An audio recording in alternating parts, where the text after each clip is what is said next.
Hey everyone, welcome back to our channel Tech West. In this video, I'm going to walk you through how you can sell Bitcoin on Cash App. I'll be showing you step-by-step tutorial. Make sure to watch this video till the end and follow the instruction as guided. So without any further delay, let's get started. First, you have to log in into your Cash App account, and once you're logged into your account, you have to tap on the investment tab located in the bottom right corner. As you tap on it, next page will be directed to investing page, and on this page you have to make sure that I've already selected Bitcoin in the top right corner.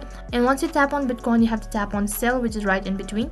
So as you tap on sell, there's a drop down menu, so from there you have to select the amount of Bitcoin that you want to sell. So you have a multiple options, so then you can tap on it, and in case if you want to sell all of your Bitcoin, then you have to tap on sell all, and in case you want to enter a specific number, then you have to tap on the three dot icon, which is right at the bottom, and after that you'll get to enter the amount as you like. And once you're done selecting it, tap on next, which is right at the bottom. So for the verification, you have to enter the PIN that is associated with the Cash App account.